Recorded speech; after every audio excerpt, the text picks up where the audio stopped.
The regular meeting of Los Angeles City Council's Planning and Land Use Management Committee. My name is Marquise Harris Dawson, a council member from the 8th District. I serve as chair of this committee. I'm joined by the vice chair of the committee, Mr. Bob Blumenfield of Council District 3, and the two senior statesmen, former senators and now Councilman Gil Cedillo of the 1st District and Curran Price of the new 9th District. We'll begin today's meeting as we do all of our meetings, and that is with folks who've signed up for multiple items in general public comment. You will be able to speak for a total of 2 minutes, on general public comment. I'll begin with Ms. Mickey Jackson, Javier Sarmiento, Israel Cabrera, Daniel Wright, Paz Perez, Martha Sanchez, Lauren Natoli, in any order.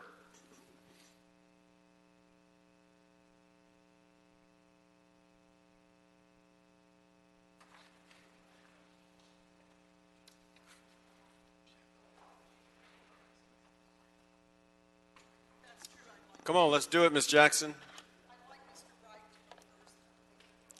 Or we're going to start the time if somebody doesn't start going.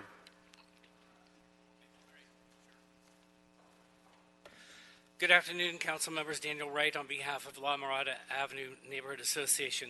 Let the record reflect that in addition to our August 27, 2019 letter, we submitted for the record our letter and exhibits dated September 16th, 2019, and supplemented it today with our an additional letter on an additional point.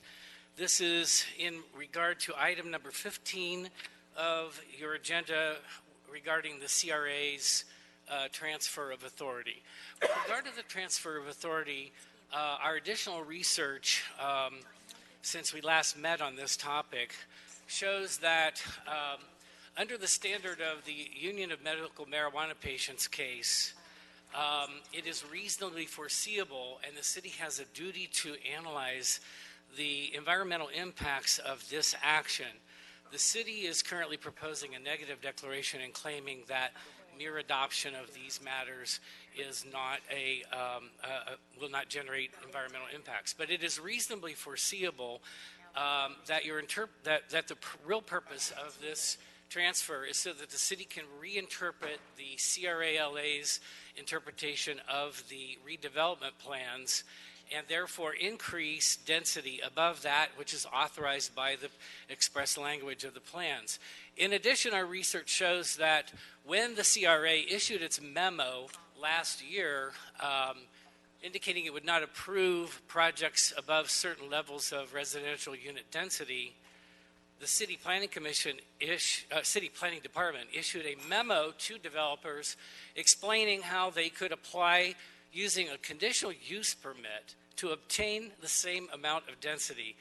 This process is unlawful, and you need to examine how the environmental impacts will affect the city. Thank you very much.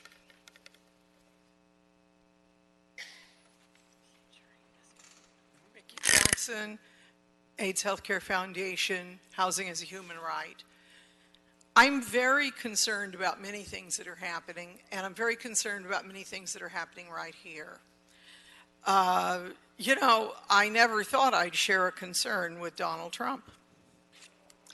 But he's concerned too. I think we have a whole different idea of the end of things, but I find that fascinating. Our unwillingness to allow people to even sleep on a piece of cold, filthy cement, if it's somewhere inconvenient to someone, or if it doesn't look good to the tourist or the people with money, is beyond shameful. And I'm experiencing vicarious embarrassment for much of the city council and some of the members of this committee. As to the city's attempted takeover of the CRA, the CRA successor agency exists. There's rules. There's things that have to be done. The city can't just stand on a mountaintop and say, we are the kings. We take what we want when we want. There has not been due diligence of any kind in terms of investigating the actual fallout from this transfer. It could be enormous. And you have rejected doing the studies and the required homework. And I hope you know that puts you on shaky legal ground. Why you want to stand on shaky legal ground when we live in an earthquake zone, I don't know. But you seem to. You must do the due diligence at the very least, issue the studies, do the environmental impact studies and the other studies. This is a very complicated transaction, and you're acting as though it's just taking candy from a baby. This is the...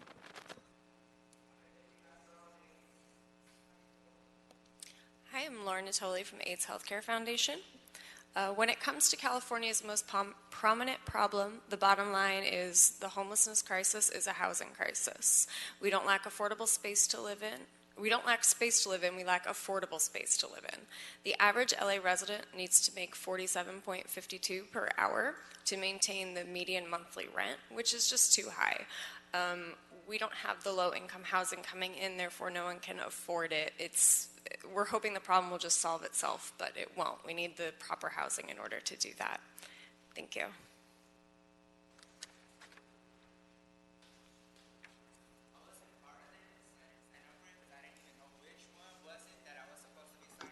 Well, so you're going to have to take your seat and find and sign up. Aren't there some other people who didn't come on to represent themselves? I'll show you how to do it. All right, Martha Sanchez, Paz Perez, Javier Sarmiento, Israel Cabrera. If I don't see any of those folks, we'll move on. Mr. Mejia will begin with item number 14, which we will continue Yes, sir. until September 24th. Okay. And then that'll take us to item number 8. Yes, Councilman. Item 8, Councilman, is a proposed ordinance which would amend the municipal code and expand the list of protected trees therein, and it includes 2 proposed shrubs in the proposed ordinance. All right, we have on this item number 8, we have 7 speakers. For item number 8,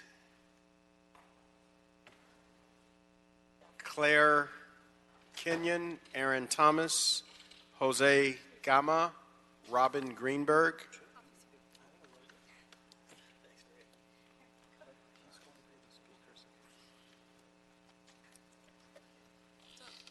Yes. Good afternoon, honorable council members, committee members. Thank you for taking public testimony on this item.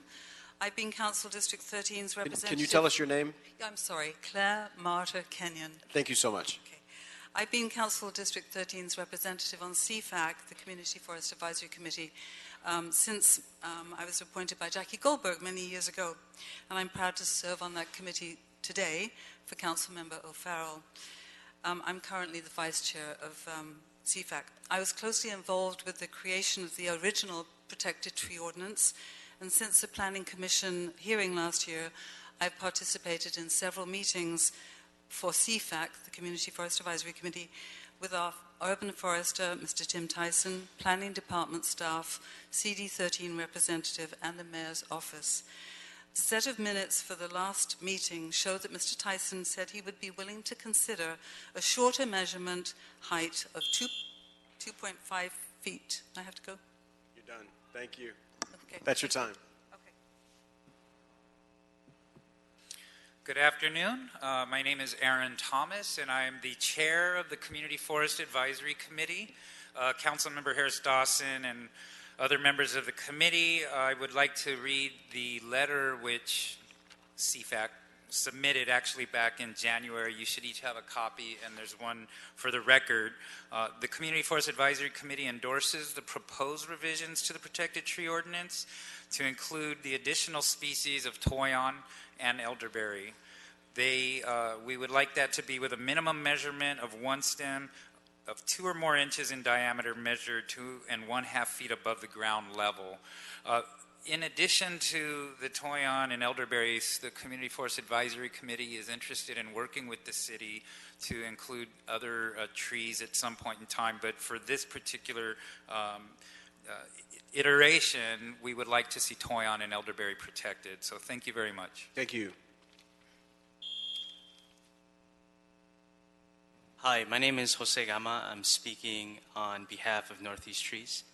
Northeast Trees supports the addition of Mexican elderberry and Toyon to the Protected Tree Shrub Ordinance. Protecting these species will benefit everyone by capturing and infiltrating vast quantities of stormwater annually and infiltrating and capturing carbon dioxide and other pollutants, providing shade and reducing energy consumption citywide. Also, Northeast Trees urges you to support the community's forest advisory committee's compromise for measuring the 2 new species. We've also left a letter of support on the record. Thank you. Thank you. I have a CIS. I'm a president of a neighborhood council. My name is Robin Greenberg, president of the Bel Air Beverly Crest Neighborhood Council. I am proud to stand here and say that the Bel Air Beverly Crest Neighborhood Council has historically supported the protection of native trees, habitat, and wildlife to the maximum extent possible. We recognize that the Mexican elderberry and Toyon sustain ecosystems and wildlife and are critical to protecting hillsides from erosion, mudslides, and landslides. They make urban forests healthier and more sustainable, are native to California, require very little water, produce berries, attract butterflies, birds, and other wildlife, and are important to maintaining natural habitats. The Toyon is said to have inspired the name for Hollywood and is the official city native plant. Because measurements are currently being defined, we will address those at our September 25th meeting. Hi. Basically, Can you tell us your name? Martin Cornejo Macias. I don't know if I'm Mr. We haven't Cadaví called you. You're going to have to sit down. Yes, you did. You're going to have to sit down. You're going to have to sit down.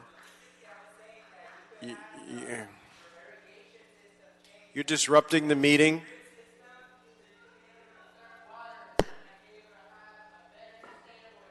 Jamie Hall, Tony Tucci.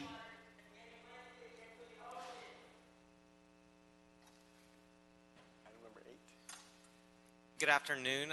My name is Jamie Hall. I'm the president of the Laurel Canyon Association, and I'm speaking here in that capacity. We just want to come out, and we submitted a letter that's in the council file. We fully support adding these 2 shrubs, the Mexican elderberry and the Toyon. It's a fantastic effort. We have over 1,000 vacant parcels in Laurel Canyon, and these species exist there, and they provide they're a valuable part of the habitat that's necessary for our urban wildlife. We do request that you give careful consideration to the threshold for what species qualify, and we'll have that discussion at a later date. We support CFAC. I'd also suggest that you add a sentence to the ordinance that says that species that are removed be replaced with the same species to the maximum extent feasible. We want to give the staff discretion to make those decisions, but we want to put our policy statement into the ordinance. Thank you. Thank you. Please, this is your last warning. Please do not disrupt the meeting again, or you'll be asked to leave. Thank you. Yes. Good afternoon, council members and Ms. Bonston. My name is Tony Tucci. I'm the chair of Citizens for LA Wildlife, and I'm here to say we applaud good planning. Thank you for this. Natural lands that have these trees have a high habitat value, and we should aggressively be protecting as many of these trees as possible. But my question is, why should good environmental policy which benefits the well-being of Angelinos and the planet, why should it take 7 years to happen?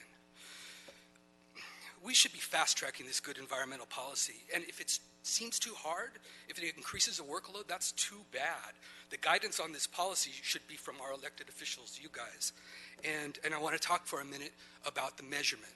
If bureaucracy says that we should go high, we should really be going low with the measurement. Or we should go to the original part of the ordinance and go wide and measure everything. Thanks for your time. That was my aerobics. Thank you so much. I have Christine Ronhell, Shelley Billick.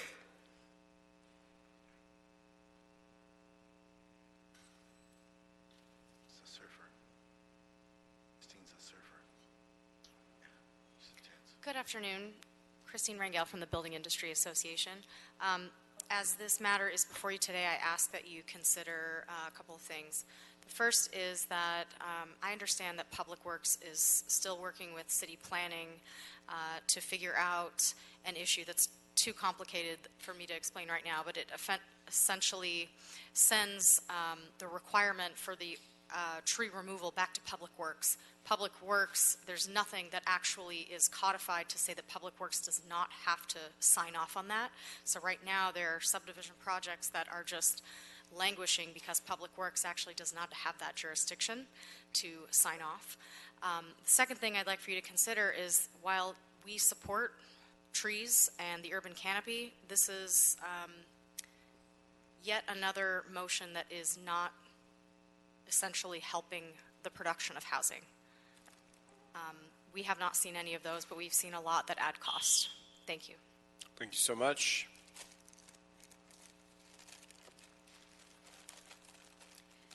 Good afternoon. My name is Shelley Billick. I'm a board member of the Encino Neighborhood Council, where I'm also co-chair of the Parks and Environment Committee, board member of the Neighborhood Council Sustainability Alliance, and I'm a CFAC rep for Council District 5. But I'm here to speak as an individual because many of those organizations did not have enough time to deliberate on the subject.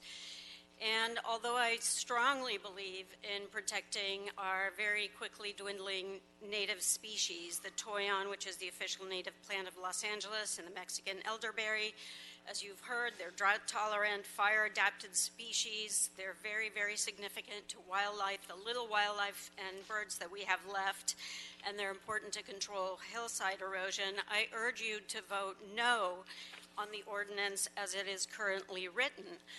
When the Planning Commission originally voted on this in March of 2018, they voted unanimously to keep the 4-inch cumulative at 4.5 feet. So Thank it you. should not be voted on as written now. That's your time. Thank you. Thank you. We have Wayne and Linda V. with Corey Schmidt to close.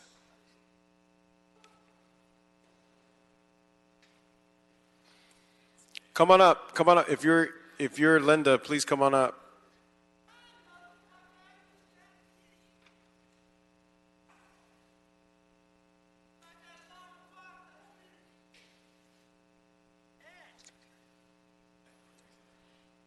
So thank you, nigga, for starting my time so soon.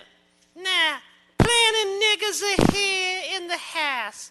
Also niggas coming from Bel Air, niggas coming from Encino. And what do they want? They don't want this fucking shit.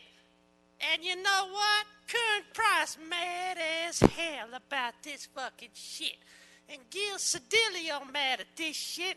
Bly Blumenfield mad at this shit because on Sunday he had an argument with his wife and he had to use the N-word to say no to this nigga project, no to these changes, yes to civilian oversight of you tree killers.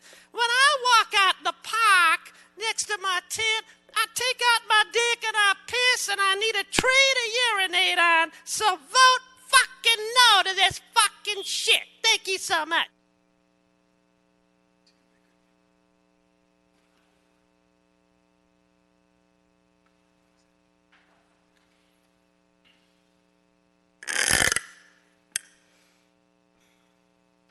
Good afternoon. My name is Linda Whitford. For the last 3 years, I've been a close observer and participant in protected tree matters in this city. I urge you to reconsider the measurement that's going to be applied. As written, I object to it. The Urban Forestry Division has been quite open since the beginning of this process that they do not want these species added to the protected tree ordinance. Having failed in that mission, they then set about reducing the quality of the measurement that's going to be applied so that as few trees would meet the qualification standard as possible. I urge you to apply the measurement that is currently in the ordinance for the other 4 species. There's no reason to change it. They are all multi-trunked species. Thank you.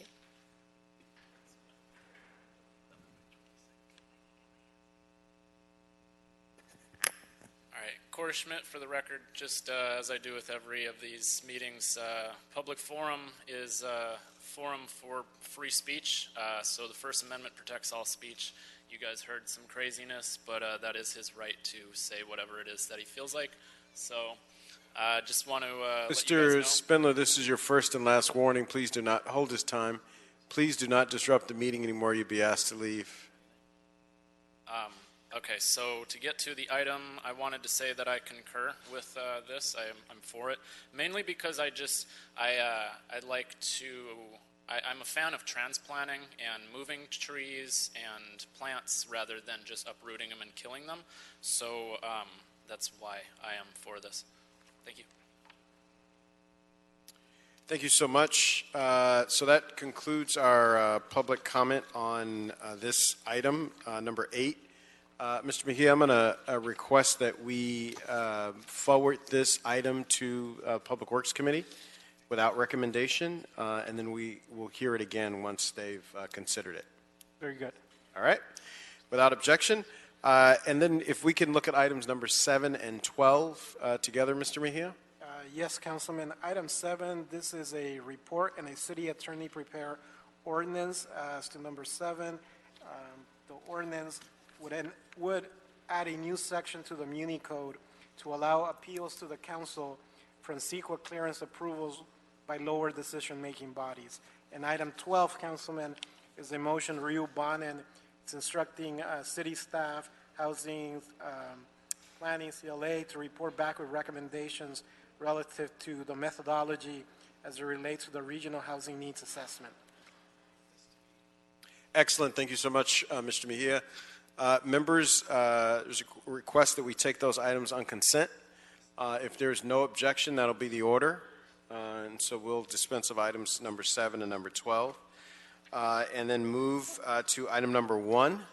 Item 1, Councilman, this is the weekly director's report from the Planning Department. Excellent. Do we have any report from our representatives from Department of City Planning? Seeing none, we'll continue item number 1. And now we'll consider items 2 through 6 together. Yes, Councilman. 2 through 6 are mayor appointments, reappointments rather. Item 2 is a reappointment of Ms. Antoinette Anderson to the South LA APC. Item 3 is a reappointment of Ms. Heather Roseman to the West LA APC.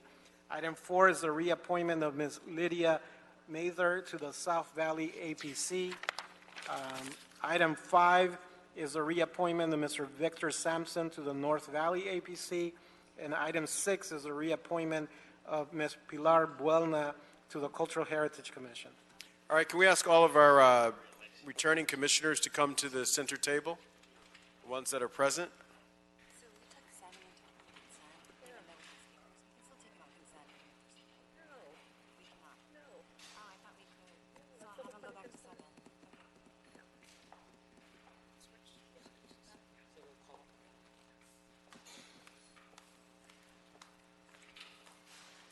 All right, and we'll start on my right-hand side of the table. If you could just give us your name, what has interested with you, your name, what has interested you in this method of service to your city, and what you hope to accomplish during your next term.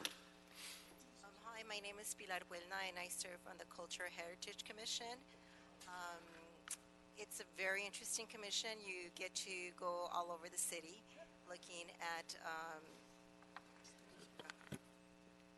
visiting monuments and really highlighting the cultural richness of LA. In my next term, I hope to continue on this trajectory and help a commission of 5. I'm the only one that's a non-architect, and I feel that I bring just a different voice, and I will continue to do so in my new if I get reappointed. Thank you. Thank you.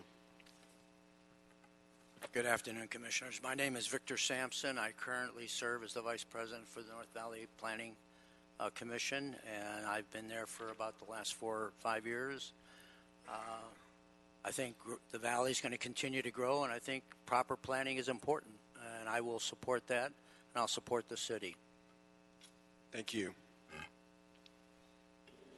Good morning. Good afternoon, Commissioners. My name is Lydia Mather. I currently serve as Vice President in the South Valley Area Planning Commission. It's something that's been near and dear to my heart in the past 10 years of service, and I'm honored that I was asked to continue on for another 5. I enjoy it, help solving problems, and seeing that the evolution of the Valley is done in a way that everybody is comfortable with. Thank you. Good afternoon. My name is Heather Roseman, Commissioner for the West Los Angeles Planning Commission. It has been an honor to serve the city and work for the planning of the future of our city, and I'm really looking forward to continuing on and representing somewhat of a younger demographic, and it really has been an honor, and I thank you for the opportunity. Thank you. Good afternoon. I'm Antoinette Anderson, and I serve the city of South Los Angeles. I'm going to continue to serve and am honored to come back and be reconfirmed in the areas of policy and change for my community that I serve and live in. Excellent. Thank you all. Are there questions or comments from members?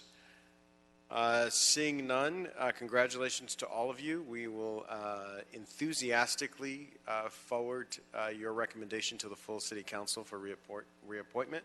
So that will be aye without objection on items 2 through 6. Mr. Mejia? Yes, sir. Excellent. All right. Thank you all so much. Thank you. All right, Mr. Mejia, we need to reopen item number 7 for the purposes of receiving public comment. Yes, Councilman, and that is the city attorney prepare ordinance that would allow CEQA appeals of lower decision-making bodies. All right, we have Doug Haynes, Yelena Zeltzer, Martin Cornejo, and Corey Schmidt.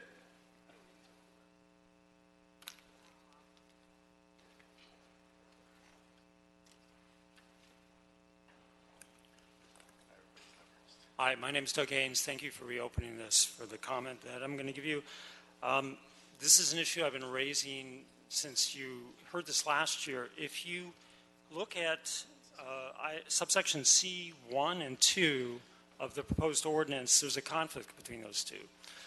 And what it says is that all administrative appeals have to be exhausted, and then you have 15 days to file the CEQA appeal. But if it's a density bonus, you have to wait for the 15 days for someone else to appeal it. And then you've already been time barred from filing. And I keep asking planning how to resolve this. So you have 15 days if it's a density bonus project, and you haven't exhausted administrative remedies, but if I'm not adjacent or abutting, I don't have the right to appeal. I can only do a CEQA appeal. So this has to be cleared up by the city attorney, or else it's extremely confusing. And the correct way to resolve this is to make density bonuses appealable by anybody, and that's through Recode LA. Thank you. Thank you.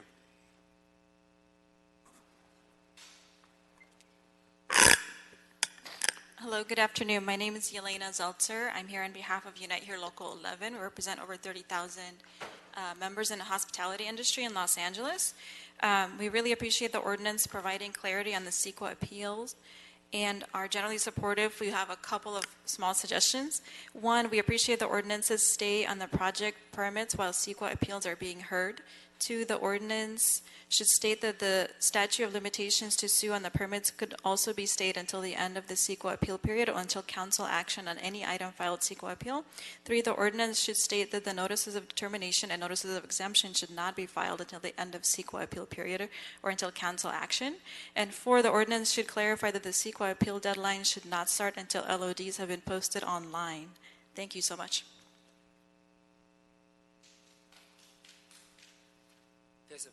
Hi, again, Martin Cornejo Macias. How do you do, Mr. Calavi? Basically, I wanted to tell you guys that CEQA is actually corrupting a lot of our financial resources and therefore not getting through to to actual resources being written down and whatnot. We're corrupting our government. We're actually not getting nowhere. There's a lot of corruption going on in everything from everyday street to government planning to police.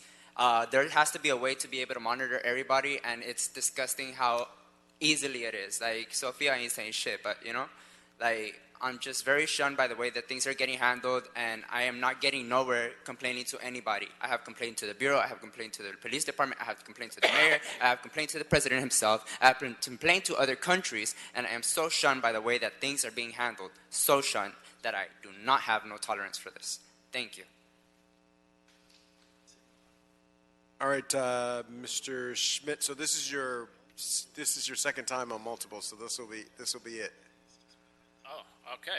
All right, multiple. So I just wanted to say that it's people like this guy over here speaking all this craziness that allows you guys to know that you can say shit or fuck if you need to. So feel free to say whatever it is that you need. Don't hold back. On to number 7. I just want to say that we really do need some authority to our neighborhood councils or to lower decision-making bodies. So I appreciate this being on the menu because there's a lot of stuff that we do, but there's no authority behind it, so we're just kind of flapping our lips a little bit. Other than that, I just number 9. I'm into the school, but I don't want to. I don't like that it has no setbacks. Affordable housing strategies, 8-story building. Number 13. Let's talk about the 65-story tower on Bixel. I'm just wondering where the cutoff point is when we're gonna, the end of downtown. Thank you. So that satisfies public comment on item number 7. Council members, I would recommend that you just retake the vote in light of public comment so we have this issue Excellent. considered. There's a recommendation that we accept that item on consent without objection. That'll be the order. All right, that takes us to item number 10. Yes, Councilman. Item 10 is a report from the Planning Department. It's a proposed ordinance that would amend Strategy B of the housing incentives contained in the Cornfield Arroyo Seco specific plan. Good afternoon, committee members. Craig Weber, Department of City Planning staff. As mentioned, the item before you is an amendment to the Cornfield Arroyo Seco specific plan that was initiated by council motion several months ago. The amendment is fairly straightforward. It extends the shelf life of a particular affordable housing strategy within the specific plan that would otherwise have expired. Actually is currently in a state of expiration, so this will reinvigorate. The amendment really gets to the amount of square footage that's allowed and the amount of square footage that is available through a bonus by providing affordable housing. A second set of amendments to the specific plan have also been requested by the City Council in addition to a comprehensive study of this particular specific plan, and those items would be addressed through a separate work program. I just want to offer that up as information because those two items have often been discussed in concert with one another. That concludes my remarks. Thank you. Excellent. Thank you so much. We have one public comment on this, Michael Shilstone.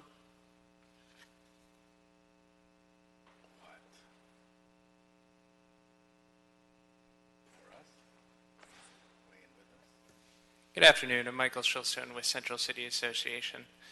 We believe that the amendments to the Cornfield Arroyo Seco specific plan are a good first step to providing for more housing in the specific plan area, but that more work needs to be done. We would like to see an assessment of how much housing has been built in the CASP area since its adoption and a more comprehensive approach to fostering housing development in that area. Thank you. Thank you so much. Questions or comments on this item, members? Item number 10. Seeing none, we'll go ahead and request that the city attorney to prepare and present this ordinance to this committee. Yes. That's a motion. I need a second. Second. Seconded by Mr. Blumenfeld. Without objection, that'll be the order. Thank you so much. That takes care of item number 10. That now we'll consider item number... Doesn't exist for me. We'll consider item number 9, Mr. Meehan. Yes.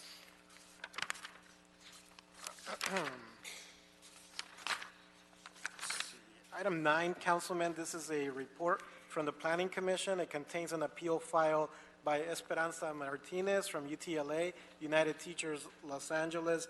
It relates to the construction of a new public charter middle school located in CD 15. All right, we have a report from the Department of City Planning. Good afternoon, council members.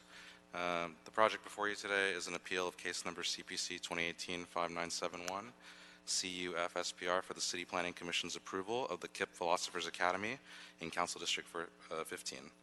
I'm Jojo Puswang, City Planning staff.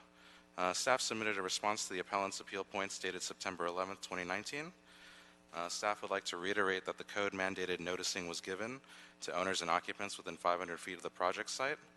The project before the City Planning Commission evaluated the land use impacts of a new school in the community and that it is outside the purview of the CPC to address the charter versus non-charter funding debate, and that the project was found to be categorically exempt from CEQA. Staff recommends that the City Council affirm that the project is categorically exempt from CEQA, deny the appeal of the CPC's determination, and sustain the City Planning Commission's determination with the following modifications as outlined in staff's report dated September 11, 2019. Adding condition 13E to require a construction worksite traffic control plan to be submitted to DOT's citywide temporary traffic control office and LAUSD's transportation branch for review and approval prior to the start of any construction work, and to modify condition 5 to clarify the location of fencing along the site's perimeter to be in substantial conformance with Exhibit A. This concludes staff presentation. I'm available if you have any questions. All right, so we have a number of public comment speakers, but we will begin by hearing from our appellant, Esperanza Martinez,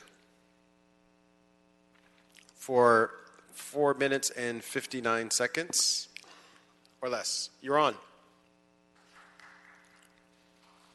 No, right. Miss Martinez, right at the podium. Yeah. Yeah. We don't get to sit at the nice table. No, not quite. All right. So I have with me, hold on. I just wanted to say I have two folks I'm going to share time with, which are educators at Joyner Elementary School. So good afternoon, members of the Plum. Today we are here to ask you to direct city staff to produce a more in-depth and comprehensive report on the potential compounding impacts of existing and projected development in Watts, and in particular, a more accurate traffic impact analysis. So we sit at a crossroads where investment in the public sector and goods are on one side, and profits, gentrification, and displacement are on the other. The faces and cultures that once defined our neighborhoods, like Northeast Los Angeles, are rapidly changing as a result of development for some and charter expansion for others. Today we ask the Planning and Land Use Committee to also consider unmitigated charter growth and the enrollment and fiscal impacts that has had on our local public schools as part of your decision. We look to you to not cite zoning, jurisdiction, or purview arguments as a reason to not stand up for the last bedrock of democracy, our public schools. Other reasons this project should be halted are that Assembly Bill 1505, local control over charters and fiscal impact, is about to be signed by the governor, if it hasn't been already. But we also want to give city staff and KIPP Charter Management Organization an opportunity to do a more deep engagement of the local communities in Watts, to give transit-dependent families an opportunity to participate, produce an education impact report that addresses the full needs of the student population, particularly students with special needs, and also look at the environmental impacts, namely the traffic impact analysis, which has flawed data like hours of operation as a reflection of peak ingress and egress hours, and fails to factor in that there are 4 schools, not just 2, that could contribute to traffic congestion. Lastly, we know that KIPP has an expansion plan, and we believe that includes absorbing Joyner Elementary School to grow their co-located KIPP Ignite, and build the middle school directly across the street from Joyner, creating a feeder pattern that impacts both Markham and Wiegand Middle School. It's strategic, but has terrible impacts for our schools, and today you have the opportunity to stop that. Thank you. Good afternoon. My name is Stephanie Grubbs. I'm an educator at Florence Griffith Joyner, and we just came to request that you put a halt to the construction and the approval of the new middle school. mostly, I'm going to talk to you about the traffic and safety concerns. Just that the fact that we have 4 schools, that's 1,000 students, or we have 3 schools right now with the potential of 4. That's already 1,000 students right now with potentially 500 more that are exiting all on the same street, which is a side road of the street. And looking at how that affects, so the traffic backup, the safety concerns of people double parking, not being able to cross the street, the majority of our students that are walking to school and biking to school. Also looking at the construction impact, so the Jordan Downs project is already happening and the mud farm behind us is already happening, and how that impacts the education of our students with the noise pollution and the already current health conditions of our students.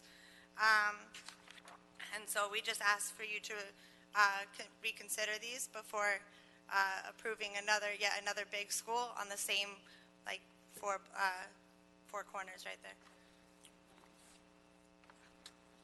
My name is Oscar Jimenez. I'm an educator at Florence Griffith Joyner Elementary School, and I want to address the safety issues that surround our school and which can potentially be compounded by an extra 500 students. So the current traffic conditions surrounding our school are unsafe. Our school has requested a crossing guard for the Wilmington 103rd intersection from the city with no success. And I'm also going to present you with some data from 2013 to 2015. There have been 6 fatal collisions, 27 severe injuries, 81 other visible injuries, and 86 minor injuries.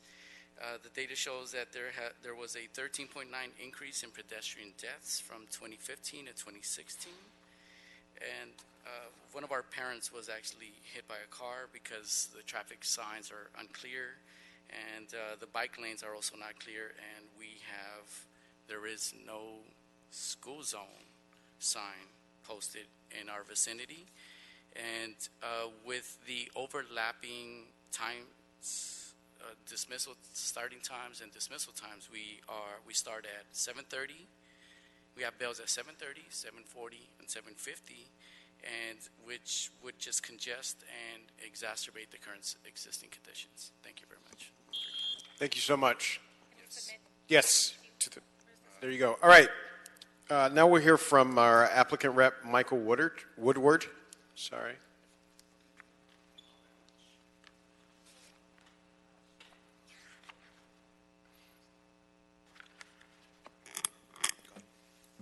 Councilman Benjamin Hanlon for the applicant, speaking in lieu of Michael Woodward. First, member of KIP will speak, and then I'll speak. Good afternoon, Honorable Chair Harris Dawson and esteemed council members. My name is Dr. Manny Aceves, and I serve as the Chief External Impact Officer for KIP SoCal Public Schools, and I'm a 15-year educator. Thank you for hearing us today. Currently, KIP SoCal operates 19 tuition-free, open enrollment, charter public schools, educating nearly 8,200 students and supporting 4,300 alumni to and through college. Across our 19 schools, our students reflect our communities. 98% of our students identify as Black or Latinx. 91% of our students are eligible for free or reduced price lunch, and 13% of our students receive special education students, which is higher than local averages. Our award-winning schools are a part of a national network known as the Knowledge is Power program, but ultimately are dedicated to meeting the needs of all learners and providing the social, emotional, and academic support for success, high school, college, and life. It is our belief that all students, regardless of their zip code and life circumstances, have the right to a high-quality education, one that is full of joy, love, and rigor, all while being prepared to live a choice-filled life. As such, we are proud to share that 93% of our 8th grade alumni graduated from high school and 78% matriculated to college, more than the 76 national average and 46% respectively.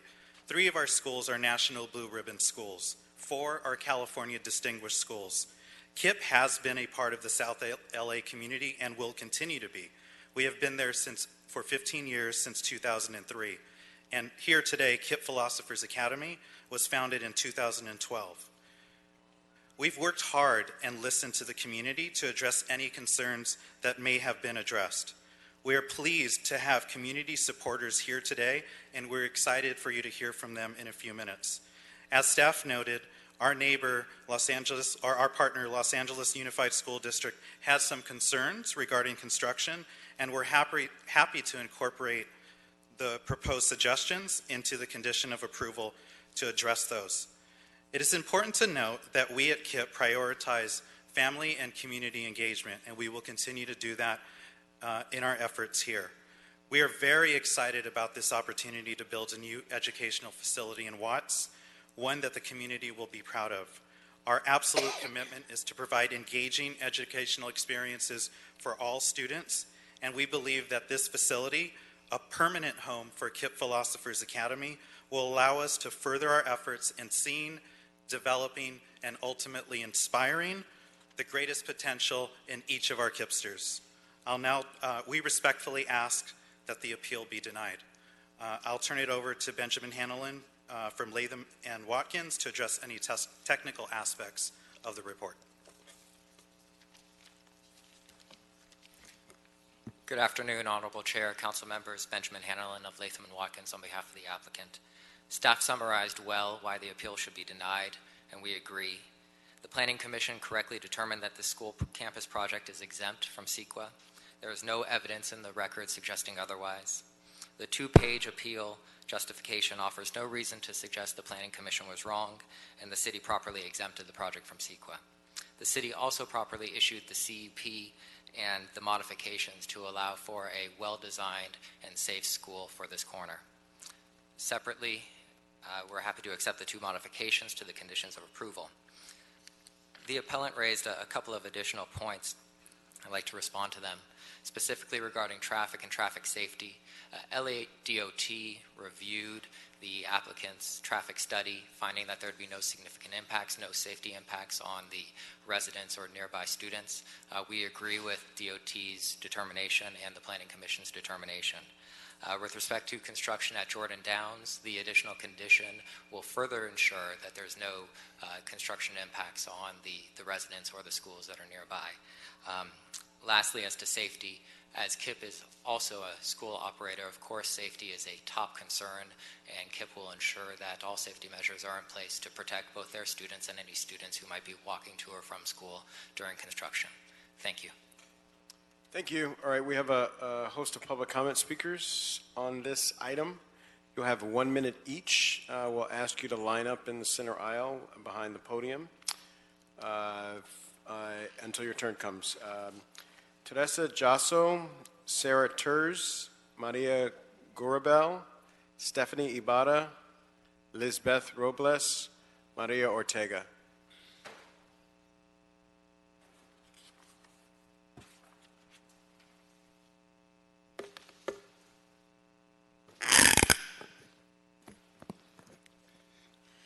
Hi, good afternoon. My name is Teresa Hassel. I am here today to address a personal issue. I am a concerned parent. My children attend Florence Joyner Elementary. I am really worried, even scared if I may add, about the traffic and safety hazards that are currently going on around Florence Joyner Elementary. Some of the concerns are there is too much traffic going around along 102nd and Grave Street. Traffic does not respect the stop signs nor the crossing zones. My children and I almost got struck by vehicles twice, just because they don't respect the stop signs in a crossing zone. Another issue is that the parents are very rude and disrespectful, and sometimes even aggressive. I'm tired of having to take my kids late to school,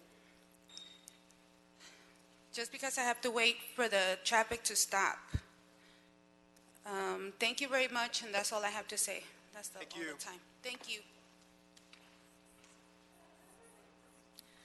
Good afternoon. My name is Sarah Terz. I'm a third grade teacher at Florence Griffith Joyner. As some of my colleagues have already stated, I am here to support the halt of the construction. A lot of the traffic concerns and safety concerns that have been expressed by my colleague and members of the community are affecting day-to-day operation of my job as an educator. The timing of instruction in my classroom has been reduced. The safety in terms of how my students feel that their community has a new group of people that are not necessarily habitants of Watts coming in and making them feel that my students, again, don't feel like they're at home where they've grown up. Parents have expressed the same concern. And once again, I just want to revoice everything that has been previously stated, that I am here as a teacher and as someone who's a voice for my students. And I appreciate your time. Thank you.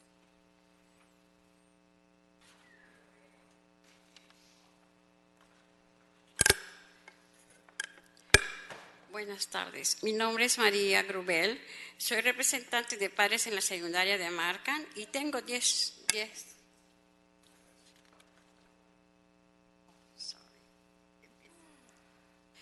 Mi nombre es María Grubel. Soy representante de padres en la secundaria de Markham y tengo 10 años en la comunidad de Watts. Hoy vengo a pedirle que ponga un alto a la construcción de que pendiente un análisis de impacto del tráfico más profundo y adecuado. I am here to ask you to stop the appeal, not to approve the appeal, and to ask to do a more in-depth study.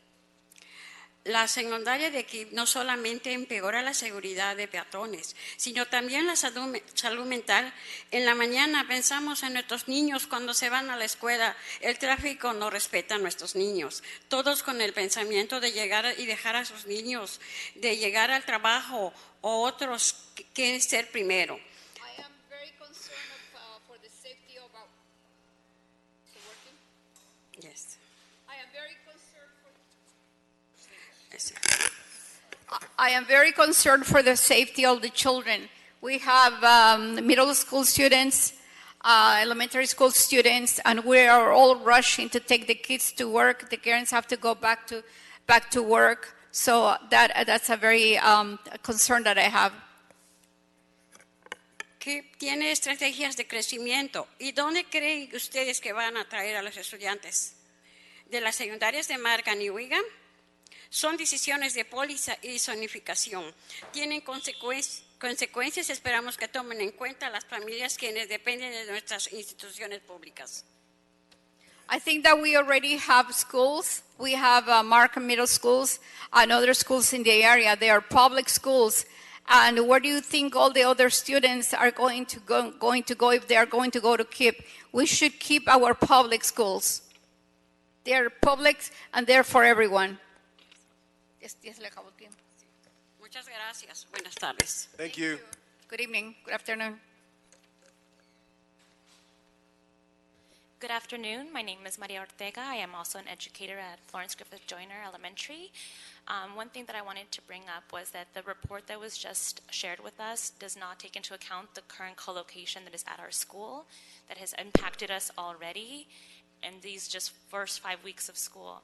There's also a early ed center across the street from our school that is also that shares similar times of arrival and dismissal that also impact our students. But most importantly, having a charter school right across the street from our students impacts them and how they feel about their own community. They now are feeling like there are strangers in their community that do not embrace them the same way that neighborhood kids would embrace them. So it's becoming a problem for our students to feel like their Watts is still their Watts. So thank you for your time. Have a great afternoon. Hello, my name is Stephanie Barr. I'm also an educator at Florence Griffith Joyner Elementary. I personally have experience with construction going on right outside my classroom and the noise pollution that it causes and the disruption to instruction that this causes.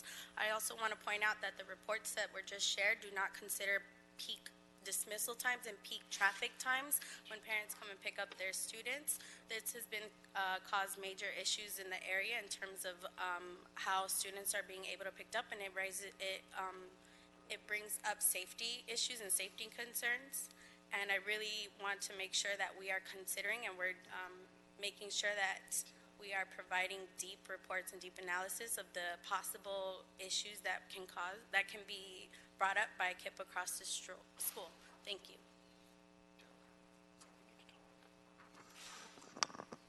Lisbeth Robles, Christina Gonzalez, Cristina Delgado, Eloisa Galindo, Noemi Galindo.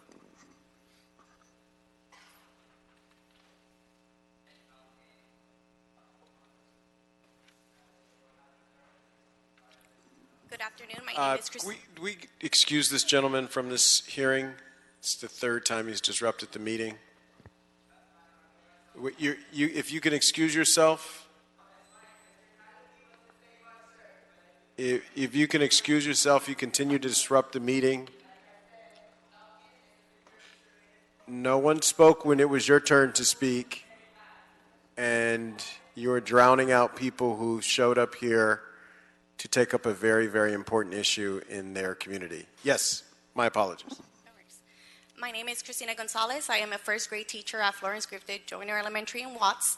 I came here to support not only my colleagues, but also my community that I work with and my students, since they are the most important persons or people that are getting affected with this situation.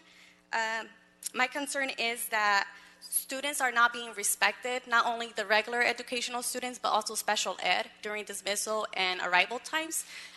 They get a certain area, dismissal area and pickup area from the bus, and because of the traffic situation, it's getting affected where the bus is not getting respected to park at the designated area, so therefore the students are not being safely able to get dismissed from the bus.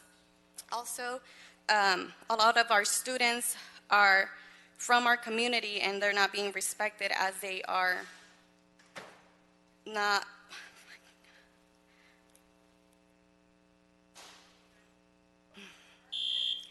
Thank you.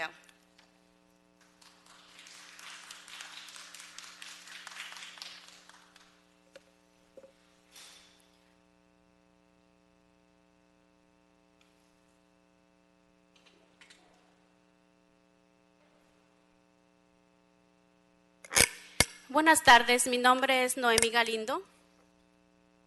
Good evening, my name is Noemi Galindo.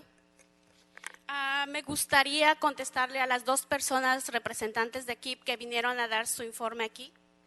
I would like to respond to the two comments that made by two people from KIP. Los resultados que ellos dijeron que eran 98% que identificaban como latinos y negros, 96% que llevaban 15 años y llevando a las universidades, tristemente es mentira. They talked about a 98% graduation rate, and I forget the other percent, like 36% of students that had gone to college. That's a lie. Nosotros vivimos en la comunidad, ellos no viven en la comunidad, solo están dividiendo las comunidades y las familias, haciéndose creer que son mejores que las escuelas públicas. We live in the community. They do not live in the community. They are doing this just to divide the families, but we know that that is not true. They have made up these numbers. Este es un problema de tráfico, de dinero que están sacando del distrito, desplazamientos de las familias, y no están ayudando como ellos creen que están ayudando, porque ellos no saben nada de la realidad. Let's be clear. This is about money. This is money that they're taking from the school district. This is not about helping the community. This is not about helping the families. Lo que la comunidad necesita son viviendas, librerías, lugares verdes, oportunidades para las familias, para los jóvenes. What the community needs is housing, recreative centers, green spaces, opportunities for the youth. This is what we need. Thank you. Gracias.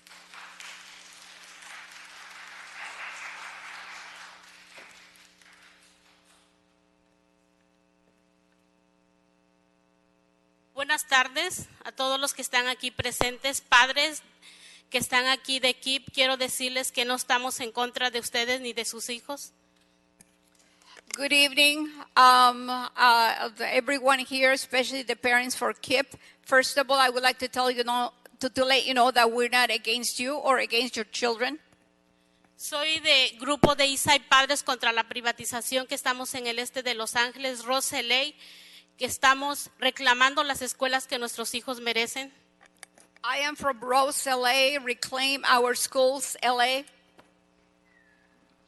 Ahorita que yo me bajé del bus, no sé si ustedes que están cerca, el impacto que tuvo esa huelga de 600,000 personas saliendo a las calles pidiendo que paren de saquear nuestras escuelas públicas. I don't know if you remember about the strike that we had when 600,000. So we had 600,000 people claiming the streets. Yo pido un alto a la construcción de KIPP. I'm asking you, please do not let KIPP develop or build a school in the neighborhood. Porque son 100% pagados con dinero público, dinero que están saqueando de las escuelas públicas, de los salones de nuestros hijos. They're basically stealing the money from the school district. They're stealing the money from our children. Y las escuelas charter son 100% corporaciones que están pagados por un sector, están guiados por un sector privado. So these are basically corporations that are turning education into a business. No a KIPP. I'm against KIPP.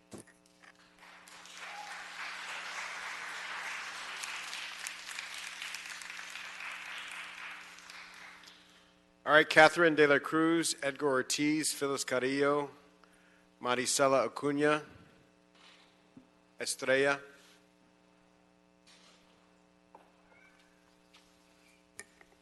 Good afternoon. My name is Catherine. I'm here to just say no to KIPP. No, please don't build a KIPP.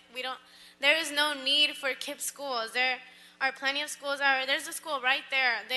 They would not need. Where would they get the students? First of all, they would just take students from the public school, which are perfectly fine there. Students are perfectly fine in public schools. Charters claim that students learn more in there, but they don't.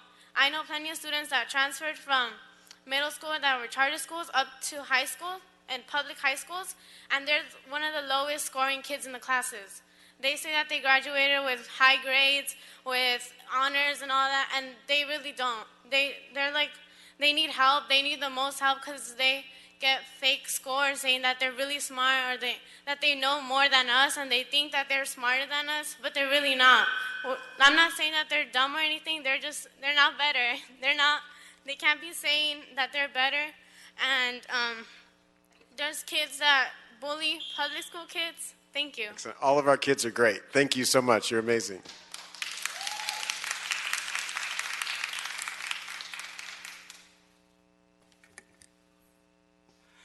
Hello, good afternoon. My name is Edgar Ortiz. I'm a research and policy analyst with the Los Angeles Alliance for a New Economy, here to speak in support of the appeal that was submitted. There are concerns that come with the categorical exemption that was bestowed upon the KIPP project, specifically as it's predicated upon false notions around peak traffic periods that are going to take place around the school site. And what I mean by this is this assumption that by having hour gaps in between the hours of operation, you've already solved the issue of overlapping traffic.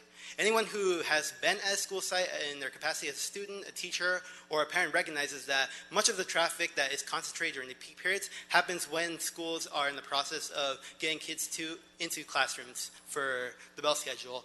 And as these are taking place within 3 successive periods of 10 minutes, there's guarantee that traffic will overlap between the school sites, creating a panoply of environmental, transportation, and public safety concerns that the existing study does not allay the concerns of, and so we asked for a more in-depth study to be conducted. Thank you.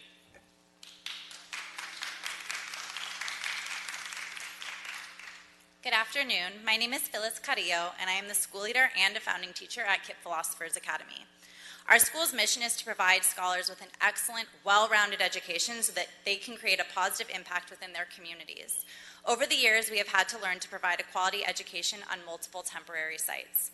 Given that 92% of our KPA families live within 5 miles of our school, half of our students walk to school. A new and single permanent campus would benefit all of our students and strengthen the culture of our school. As we unite campuses, we would like to partner with neighboring schools and further develop our current community efforts, such as a community resource fair that includes mental health and immigration services. Our advocacy and community engagement team has initiated conversations with several key community leaders, such as the Watts Gang Task Force, Watts Neighborhood Council, and Children's Institute. We are eager to share more about KIPP in South Los Angeles and seek your approval on building a permanent facility for our school. Thank you.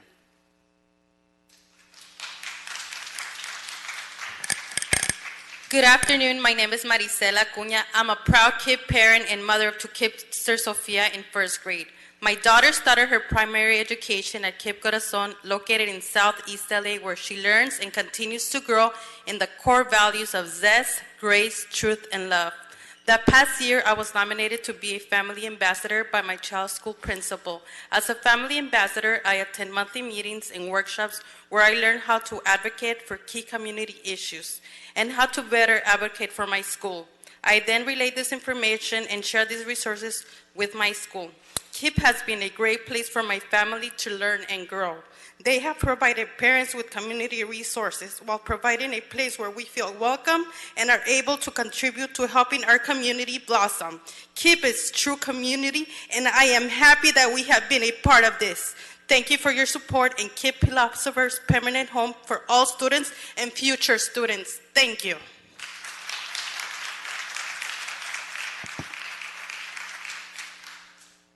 Good afternoon. My name is Estrella Galindo. I am a proud parent of two amazing KIPPsters at KIPP Ignite, a fourth grader, Andrew, and a first grader, Divinia. Our family currently lives close to Compton. Every day I travel to and from two split campuses, which is a 20 to 30-minute drive away from my home and 15 minutes between sites. The reason I commit to this traffic and drive is because KIPP has provided such a warm and supportive community with its teachers and staff for me and my children. We joined the KIPP family last year when my daughter was entering kindergarten. Our family felt that it was time for a change and new beginnings. My son struggled through his first few years of school and at times was very stressed and hesitant to attend school. When we moved to KIPP Ignite, little by little, I could see him developing and becoming more engaged.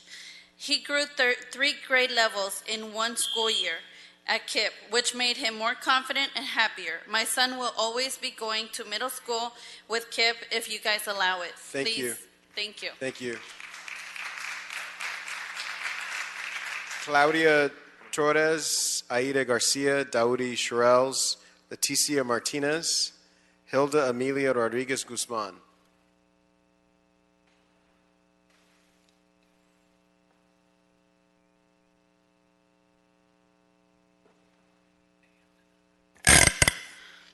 Good afternoon. My name is Aida Garcia. I am the mother of Joshua Raigosa, who currently attends to KIPP Philosophers.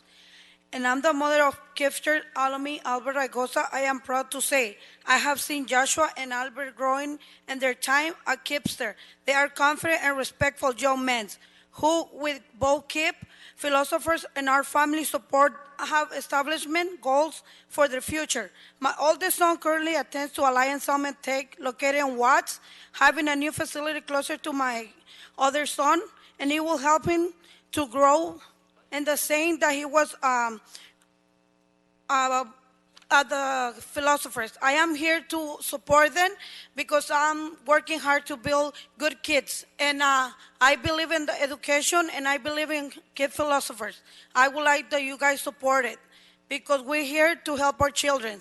And the teachers, they're always there to help the children. Please support KIPP Philosopher. And thank you for the listening.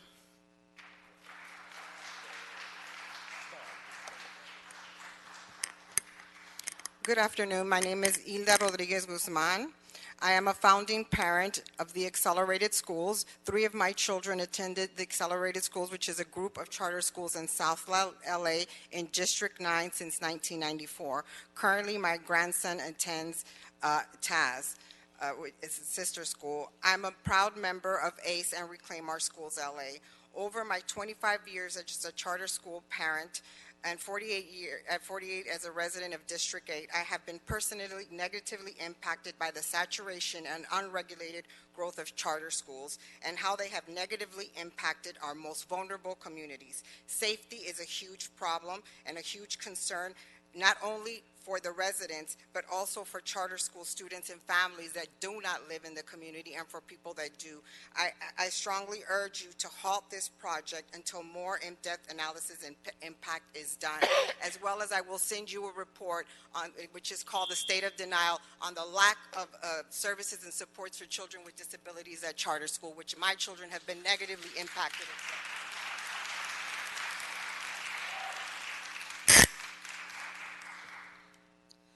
Buenos días, mi nombre es Leticia Martínez. Yo soy un miembro activo en la comunidad, soy parte del concilio de Neighborhood Council de Watts y también soy representante de la educación. Tenemos un comité de educación, arte y cultura. Y como el representante de la educación, yo veo esto como una buena opción, que una escuela KIPP se abra en mi comunidad, porque es una nueva oportunidad para todos nuestros hijos. Good afternoon. My name is Leticia Martinez, and I am with the Watts Neighborhood Council, and I also a representative of the Education Committee.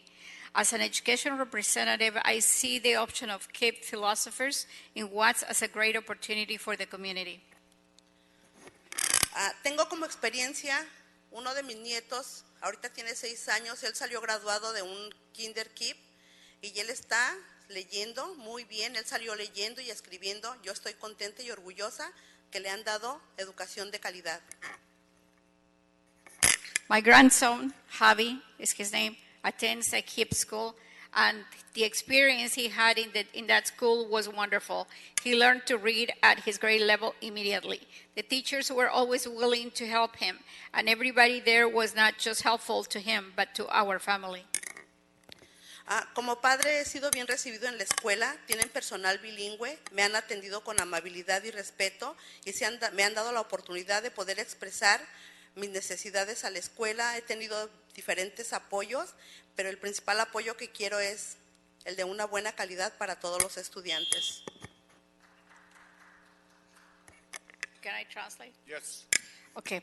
As a representative of the Community and Education Committee, we have been working with the community relations person at KIPP.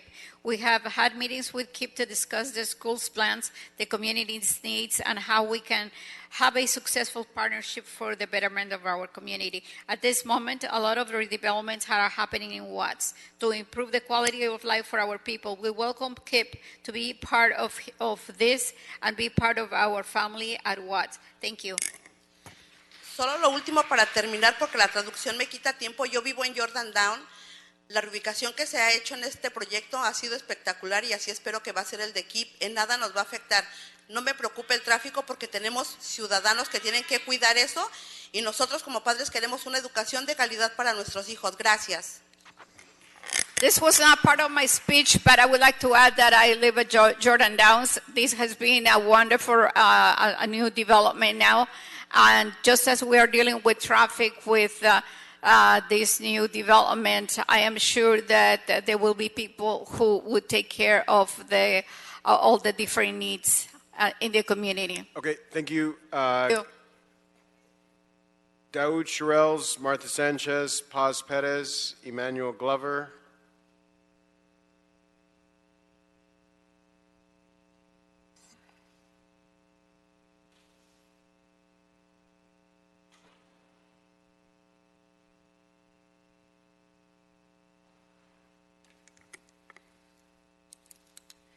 Good afternoon, council members. My name is Marta Sanchez. I'm an education organizer in Southeast Los Angeles and South Central Los Angeles. I'm also an ACE member, and I have a chapter in City 15 of ACE members as well that have expressed concerns against the project.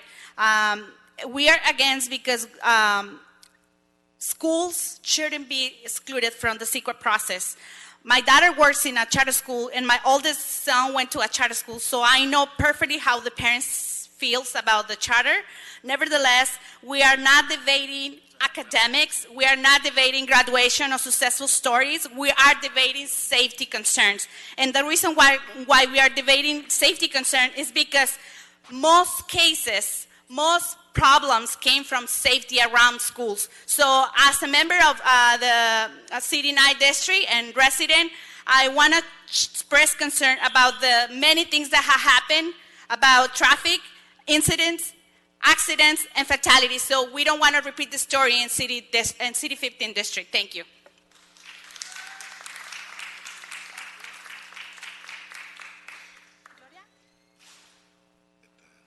I think we need translation.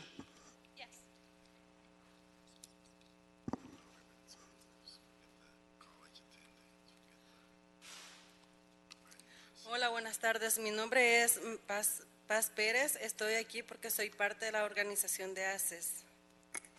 Good evening, my name is Paz Perez and I am with the ACE. Estoy en contra que sigan construyendo más escuelas donde hay más necesidad en nuestras escuelas que ya están construidas. Pido que es mejor enfocarnos en las escuelas que ya existen para nuestros niños. I don't see the need to build more schools. We already have schools, public schools. I think that we should be focusing on improve the schools that we already have. Gracias. Thank you.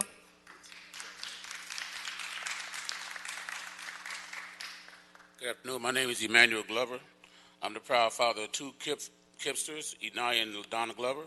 Our family is glad to have found Kip in our community for our girls. Through their time at KIP, they have been provided with support and resources to thrive and reach their potentials. My oldest daughter, with the help of KIP teachers and staff, was admitted into a distinguished school where she is thriving to continue her and reach her goals. My youngest daughter is spending her days at KIP excited for her future. Having schools that give hope to our youth is something that our whole community needs. We are thankful that KIP Philosophers is part of our community and our families. I hope you will consider having KIP Philosopher in Watts so that other families have options when choosing a school for their children. Thank you for your time. Thank you, Christy Wong, Carlos Montes, Emmanuel Glover. I think you just went.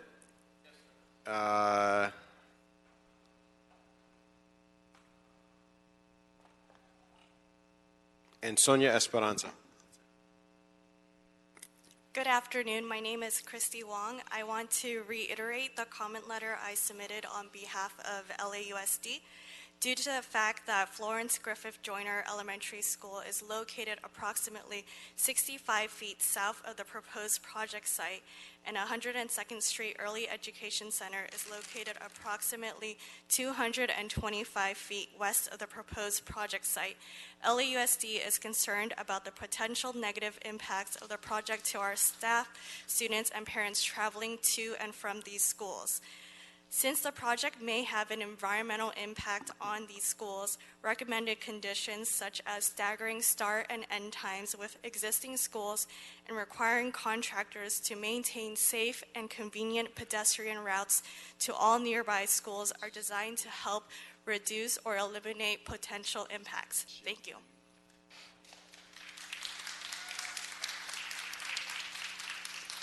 Good afternoon. My name is Carlos Montes. I'm a member of Community Service Organization, CSO. I'm also on the Boyle Heights Neighborhood Council. I'm not here representing the council today. I've been here before you, and you've told me that this was not an argument about education, charter versus public school, so I agree. This is a development issue, real estate development, profit-making on the part of KIP. I'm here to ask you to uphold the appeal to deny the KIP project. We've gone through this before. There are major environmental impacts that have not been adequately studied and reported to you by the city planning department. The traffic, the pollution, the congestion. We already have good schools. You should look at the examples of where KIP has already opened what I call mega KIP schools that saturate the community with traffic and pollution, specifically in the unincorporated area of East LA. We have one brand new one on Record and Olympic. You go down there and look at the traffic and the pollution. Thank you very much. Mr. Montes.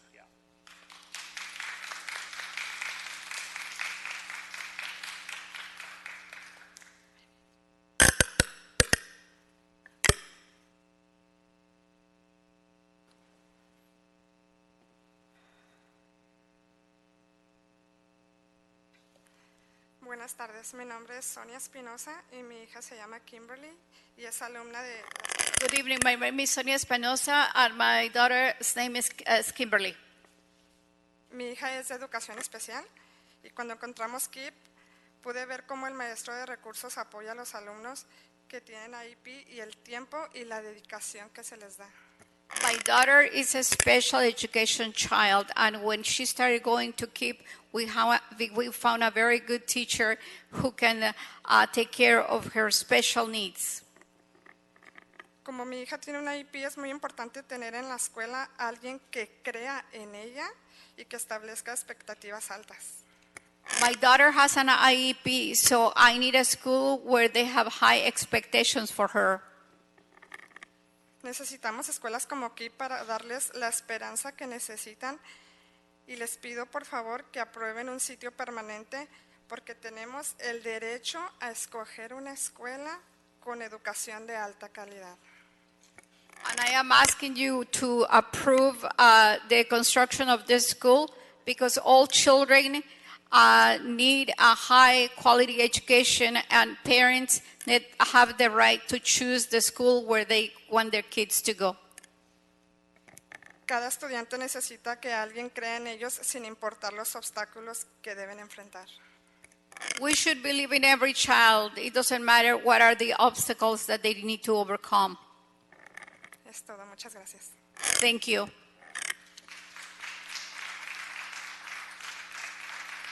All right, that exhausts the names I have for public comment in the system. Please sit down, Mr. Spindler, right away. Please do not disrupt the meeting again, Mr. Spindler. We have representatives from Department of City Planning. You heard a number of comments. The ones that pertain to this committee were mostly around traffic, construction activity in the area, and sort of egress and ingress with regard to both Florence Joyner School and the proposed campus before us today.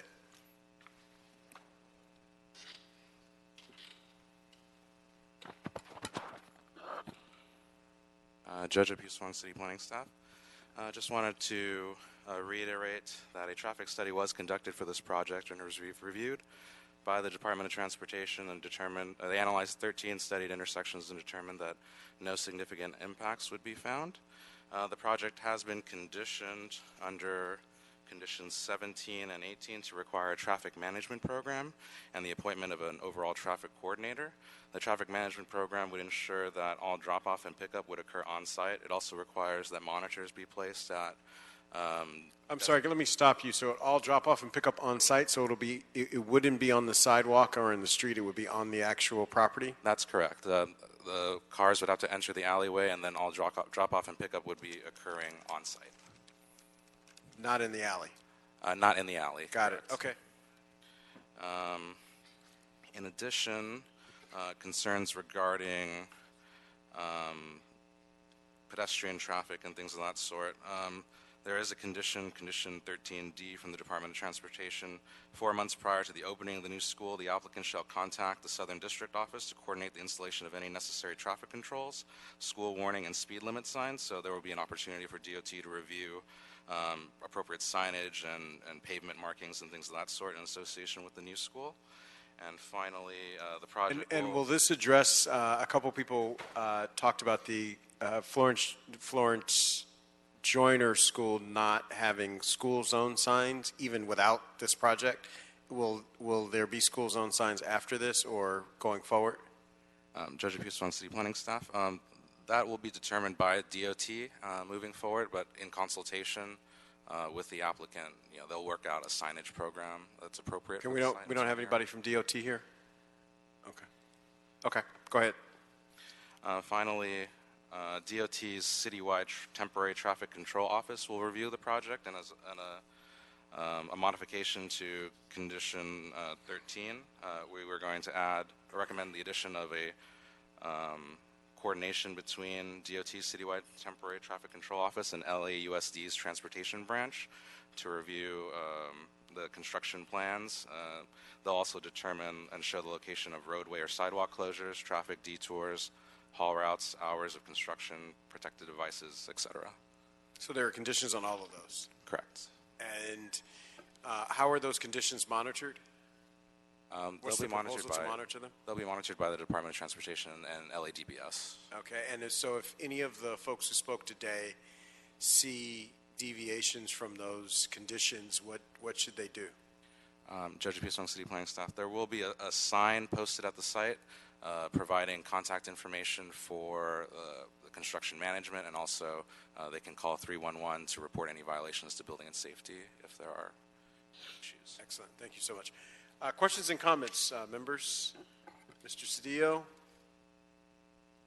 No, you've asked all my questions. All right, Ms. Blumenfeld, Mr. Price? All right. So before us, we have one of the most important issues facing our city, and one that impacts us in every walk of life. And so it's no surprise that it finds its way here to LA City Hall and the Planning and Land Use Committee. I empathize deeply with the folks who submitted the appeal today, as the 8th District has more charter school campuses than any other district in the city by far. At the same time, the traffic problems that people cite, I know all too well. There are neighborhoods in my district where you can't leave your driveway for 30 minutes during the time school's getting in or getting out. And so I really appreciate the attention to detail on the traffic problems that happens with any new development, but especially a school. Also, the issue of what we're going to do around education going forward is, again, one of the most important issues of our day. I think it's an important one to be debated by everyone, everybody, and everybody ought to have skin in the game. That being said, this committee really decides land use issues, and so the issues in our purview are really traffic, the density, and any other environmental consideration. And so based on that, the conditions which have been raised, which I think many are valid, do not rise to the level that we would grant an appeal to deny the categorical exemption of this project. And so I'll move that we deny the appeal and thereby sustain the determination of the Planning Commission to approve the CUP with the revised conditions as presented by planning staff, to approve area deviations in association with a conditional use request, the zoning administrator's determination, and the site plan review, and the categorical exemption. And so that's a motion. Seconded by Mr. Price. Any discussion? Going once, going twice. No discussion. Without objection, that'll be the order. Thank you all so much.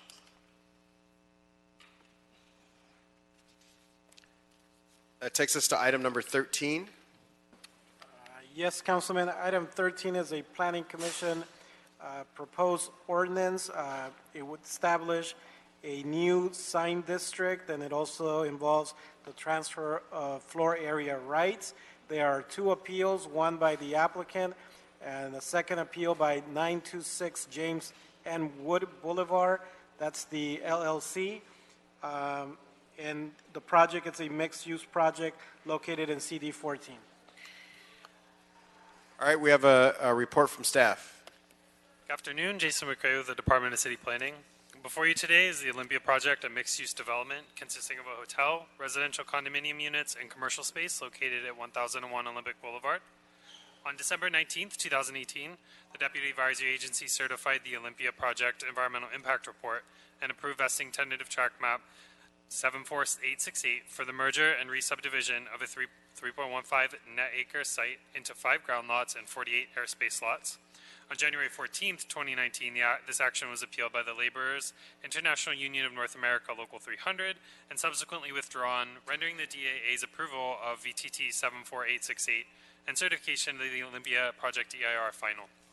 On February 14th, 2019, the City Planning Commission approved and recommended that the City Council approve a supplemental use district to create the Olympia Sign District, approved a master conditional use permit and site plan review, and requested a continuance pending the Community Redevelopment Agency Board approval of the transfer plan. On April 14th, 2019, the CRA Board approved the proposed transfer plan, On June 13th, 2019, the Planning Commission approved and recommended City Council approve the transfer of floor area request. Approximately $36 million will be paid in public benefit payments, $18 million of which approximately would go to the Public Benefit Payment Trust Fund, with the remaining $18 million to direct provisions as requested by the applicant in a letter. Subsequent to this action, the CPC decision was appealed by two aggrieved parties: the project applicant, Jeremy Lin, represented by Park and Vallejo, and 926 James M. Wood Boulevard, LLC, represented by the Gonzalez Law Group. Staff has provided detailed responses to these appeals in a letter to the Plum Committee dated September 12th. However, a summary of the appeal points and staff responses are provided as follows. The applicant contests the CPC's imposition of condition number 16, which requires that the project not have operable balconies on the western elevation facing the freeway. The second appellant contends that the entitlement findings are inadequate, and the final EIR does not adequately respond to concerns raised in the applicant's draft environmental impact report comment letter. Specifically, the appellant contends that the master conditional use permit approval does not include conditions to prevent the negative effects of alcohol sales to the pertinent community, that no findings or conditions are provided to prevent detrimental impacts to nearby residentially zoned properties, and that the master conditional use permit will result in an undue concentration of licenses. The project has been conditioned to reduce negative impacts to the pertinent community, is located at least 900 feet from the nearest residentially zoned property improved with residential units separated by the freeway, and would not result in undue concentration as found in the letter of determination.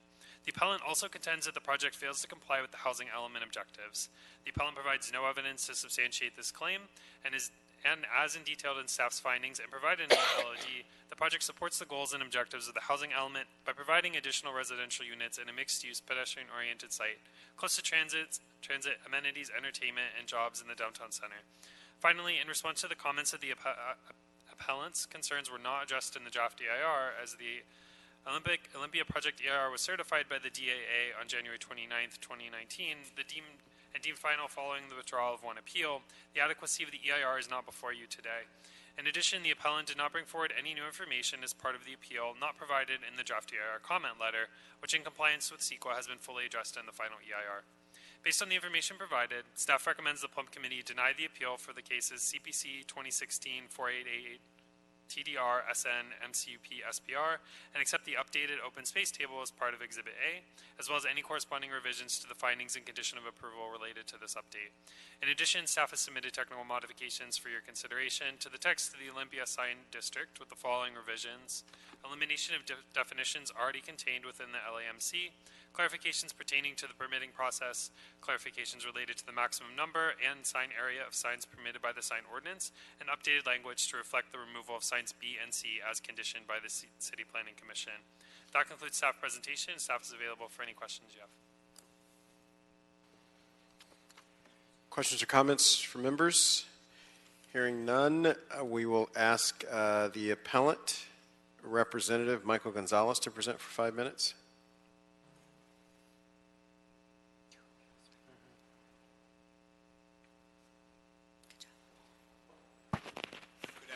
Council members, Honorable Chair. Michael Gonzalez, representing 926 James M. Wood Boulevard. I want to start by saying that we appreciate the applicant's efforts at addressing our concerns and really applaud both LA Gateway and their council's tireless efforts to resolve our concerns.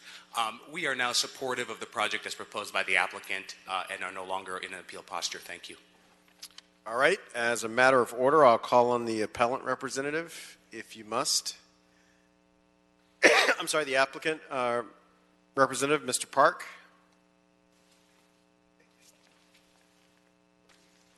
Chair Harris Dawson and honorable council members, we have the architect here as well as a representative of City Century here, the applicant. If you could give us 7 minutes, that would be appreciated. How about 5?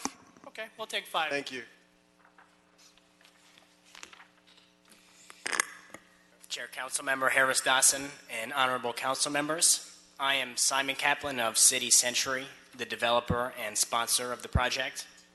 I'm primarily here to introduce our speakers today, but would be remiss not to thank the City Planning Department, as the city has been a wonderful partner over the past 4 years of design, revisions, and coordination, ultimately resulting in what we will all see today.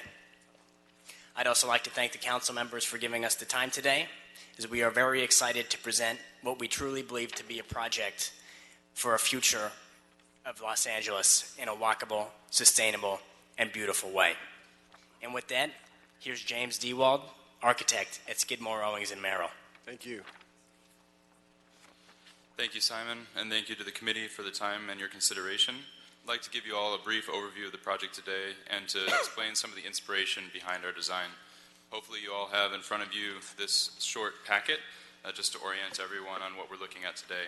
So on slide 2, we're looking at the location of Olympic and Georgia Street, just north of the Sports and Entertainment District in LA Live. Our inspiration comes from the city and culture of Los Angeles. On slide 3, you can see 3 images that were really critical to the design team as we were thinking about Los Angeles and thinking about how to create more dense living in LA. Indoor-outdoor living as exemplified by the case study homes in the Hollywood Hills, the communal spaces that created these rooftops that became the heart of communal activity for buildings across Los Angeles. And this image from Life magazine in 1909 that merges landscape with high-density living to show that this is not a new idea but still a compelling one. Our process was relatively simple on slide 4, looking at 3 towers, which we broke apart in order to create spaces for communal living.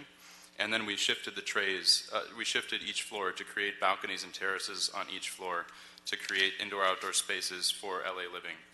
Looking at slide 5, the result is something like these, with smaller balconies on the unit levels and larger, more varied spaces on the amenity levels. On the next slide, slide 6, the project was originally designed to be all residential. However, in working with the city over the past few years and hearing the concerns and interests for additional hotel keys in Los Angeles, the project was redesigned around Tower A on Olympic Boulevard to include up to 1,000 hotel keys and 879 residential units in the 2 remaining towers. On the ground floor, there are 40,000 square feet of retail space, which activate the street frontages. And looking at slide 7, really make an effort to create a link to the Sports and Entertainment District in LA Live with 15,000 square feet of publicly accessible open space at the ground level. On slide 8, you can see a depiction of what some of that looks like. The landscape spaces on the balconies and terraces above culminate on the ground level with a plaza at the corner of Olympic and Georgia Street with landscaping and open spaces. So in the limited time, I just want to point out, again, Francis Park from Park and Vallejo's, that we have 3 modification requests. The first is add back the balconies that were prohibited in the City Planning Commission for dust control reasons. We've added operational features to handle dust control, and we'd like you to grant our appeal in that respect. We think we can handle the dust. Second is regarding the sign district. We submitted our updated request in a letter to you on Friday. The request would restore all 3 signs, as well as make them all subject to the same controlled refresh rate. In addition, we're asking for the sign credit provisions to be as originally recommended by planning staff, with the addition of a new provision that would tie the sign credit methodology to whatever is ultimately adopted by the City Council in the sign ordinance effort that's going on today. The sign district is critical to the financing of this project. And the last request relates to the TFAR updated allocation. And finally, I want to touch on our community outreach. We've been exhaustive in our approach. We have many supporters. We have no opposition. The long list of supporters includes the Convention Center, Neighborhood Council, CCA, LA Chamber of Commerce, and many others. We also have the strong support of organized labor. The construction unions and the hotel unions are with us. We're proactive in trying to reach out to them. So we respectfully request that you grant our modification request. Thank you. See, it worked out. Thank you. All right. So we have a number of public comment speakers on this. Omar Galindo, Godfrey Wachira, Gina Burnett, Jose Pina, Shamari Davis, Ana Carrion.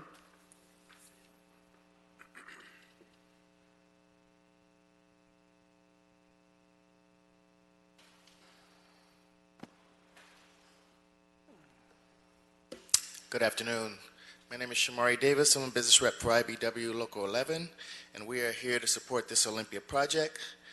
We feel it's a visionary and transformative project, especially for the area, and it's going to help housing affordability in two ways. First, the applicant has committed $8 million toward affordable housing. And second, the project will provide well-paying jobs, especially for our local workforce here in Los Angeles County and specifically Los Angeles City. And they will use the money to help turn our workers and to provide shelters for their families. So we really approve this project. Please support it. Thank you. Thank you so much. Good afternoon, council members. My name is Omar Galindo. I'm here with Plumbers Local 78, our 2,200 hardworking men and women, plumbers and apprentices. We appreciate the applicant's proposal to commit over $8 million towards addressing the existential problem of homelessness in the city. They have also committed to hiring local residents and paying area wage standards, allowing our local workforce to provide for their families and for themselves without fear of falling into homelessness themselves. We therefore hope that you will approve the project. Thank you.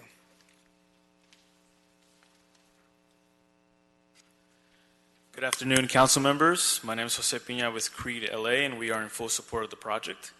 This project complements downtown LA with the mixture of housing, hotel rooms, and commercial space that make our city a more vibrant area to live in, visit, and explore. Olympia represents the type of leading-edge, high-rise project that benefits our city and protects our environment. It is exactly the type of project that should be built in downtown Los Angeles, and we strongly urge you to not only approve the TFAR request, but to also ensure that the conditions imposed on the project do not make it financially unfeasible. Thank you. Let's do it.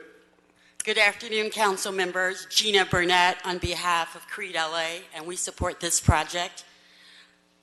We acknowledge the applicant's vision to propose such a transformative project near the convention center.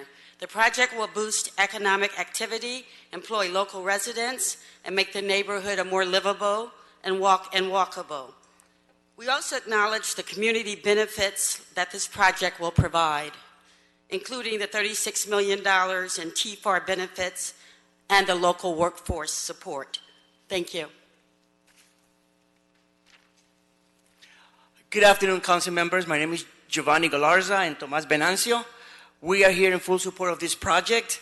This project is a sound investment in our community. It addresses the city's need for housing and hotel rooms near the convention center, while also including commercial space to support our local economy. The TFAR proposal also addresses the pressing needs for our city today, including homelessness and affordable housing. For all its benefits, we support this project and hope you will approve it. Thank you very much. Good afternoon, council members. My name is Ana Carrion, and I support this project. Downtown Los Angeles, I experience and reigns, especially around the convention center and Staples Center. Projects like Olympia will continue Los Angeles and for that create a dynamic and supporting like the community is very important and beautiful city. We are the support the community. Thank you. Good afternoon, council members. Godfrey Oshira, Creed LA. We support the project all the way, including the applicant's appeal and requested revisions. I hope we'll ensure that such massive projects are financially viable. Thank you. Danielle Morales, Gus Torres, Piedmont Brown, Steve Guerres, Yelena Zeltzer. And I see Francis Park's name up here, but I'm not going to let him talk again. Yes, sir. Good afternoon, council members. My name is Piedmont Brown, president of the Ironworkers Union 433. I represent 30,000 ironworkers. This project's iconic. It's everything that the city needs: hotel, retail, and housing. I ask for your support. Thank you.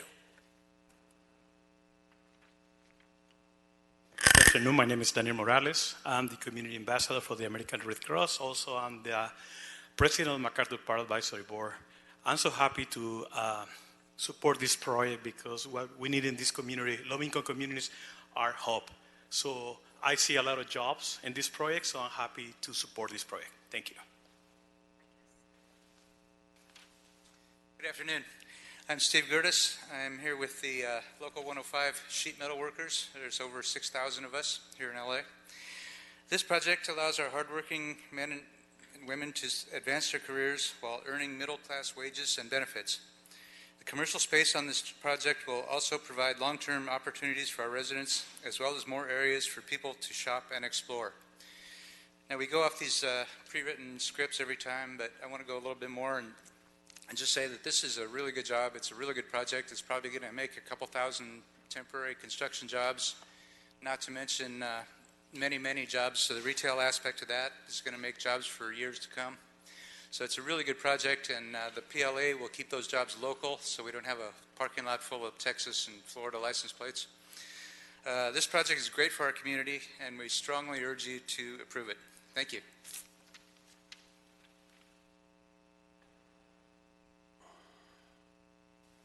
Good afternoon, council members. My name is Yelena Zeltzer. I'm here on behalf of the 30,000 members of Unite Here Local 11, which represents the hospitality industry here in Los Angeles, including workers at the Convention Center, at the Staples Center, and the JW Marriott and Ritz-Carlton. We're here in full support of this project. The project will have a very significant contribution to the much-needed housing in the downtown area.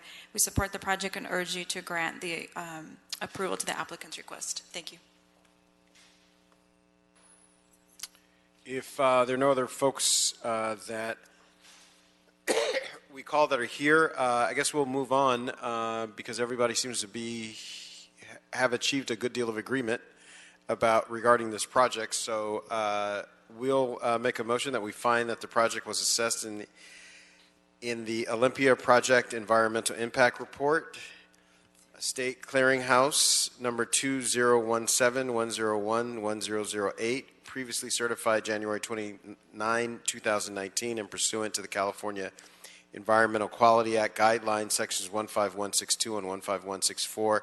No subsequent EIR, negative declaration, or addendum is required for approval of the project. Will deny the appeal filed by Michael Gonzalez, representing 926 James M. Wood Boulevard, LLC.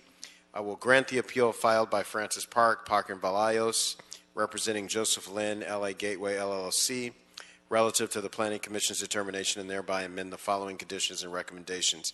To the sign and supplemental use districts, reinstate signs B and C as part of the sign supplemental use district. All three signs will be subject to the same controlled refresh rate. The takedown provisions should be modified to match prior staff recommendation. Sign credit methodology and in-lieu payment methodology will be consistent with the provisions under consideration by the city in the comprehensive citywide sign regulations ordinance update.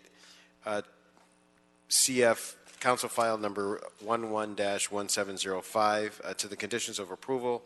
Will amend condition number 16 to permit freeway-facing balconies, to direct provision of public benefits under the transfer of development rights, 50% to the Department of Recreation and Parks for the redevelopment of Pershing Square Park for a total payment of $9,099,237, 50% to the Council District 14 Public Benefits Trust Fund for public benefits consistent with provisions of the TFAR ordinance for a total payment of the same amount. Approve the master conditional use permit, site plan review, and TFAR as amended. Request the city attorney to prepare and present the ordinance for the Olympia Sign District. Do I have a second? Seconded by Mr. Price. All right.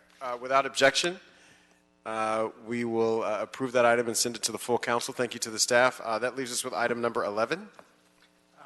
Item 11, Councilman, this is a report from the Planning Department. It's to approve a Sustainable Communities Project exemption for a new mixed-use project which will have 200 dwelling units and 20 of those units for extremely low-income residents.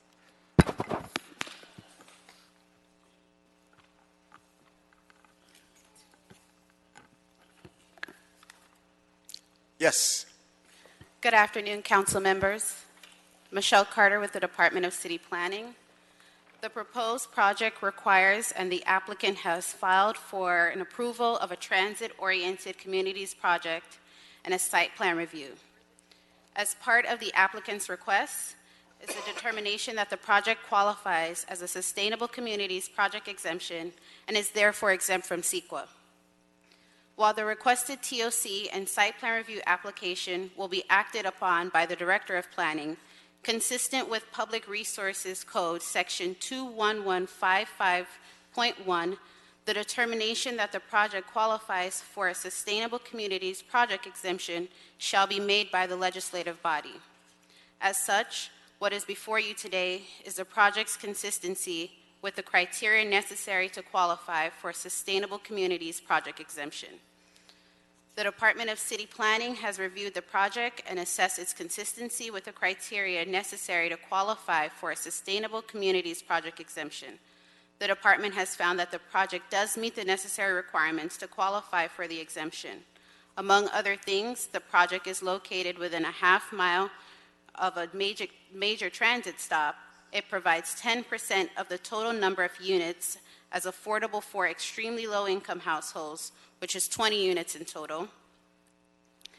The project will be 15% more energy efficient than required and 25% more water efficient than the average household. That said, staff recommends that the Plum Committee find that the project complies with the requirements of CEQA for use of a Sustainable Communities Project Exemption and further recommends for council action to adopt the project's Sustainable Communities Project Exemption. Thank you, and I'm available for questions. Thank you so much. All right, I believe we have a representative for the applicant, Chris Murray, for 4 minutes and 59 seconds.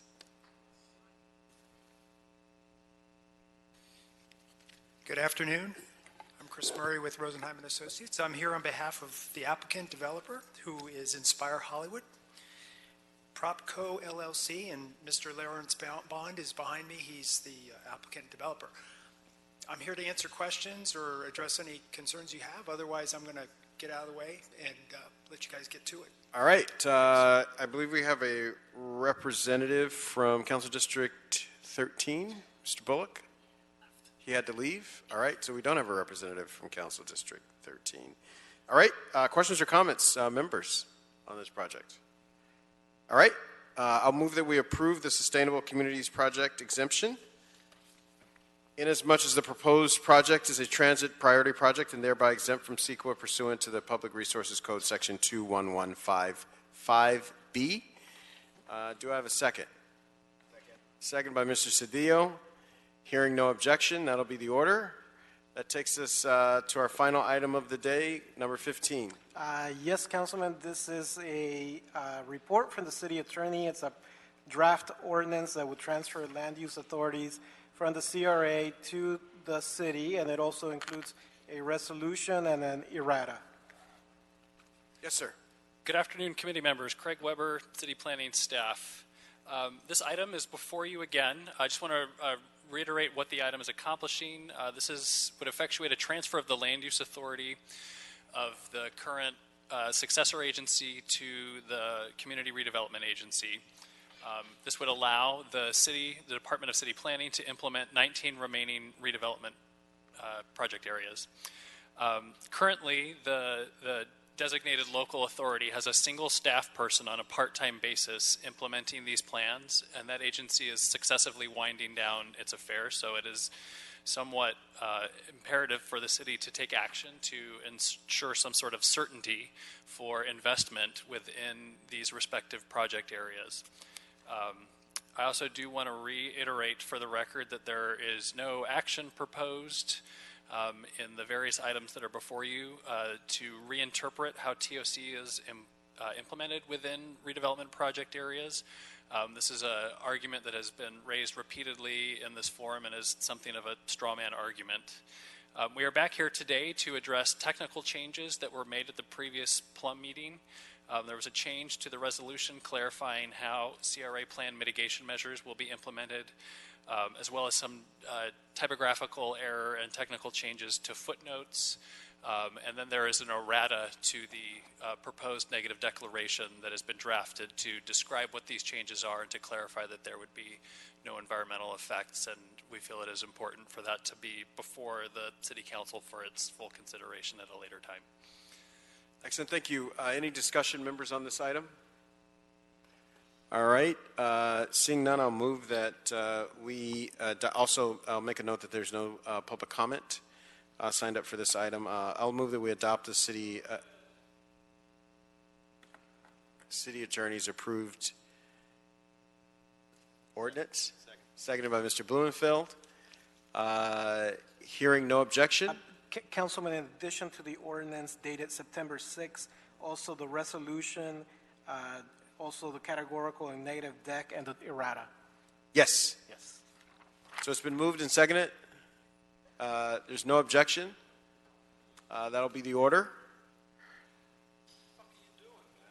You're disrupting the meeting. Please excuse Mr. Spindler. I signed up and you're not calling my minute. Why?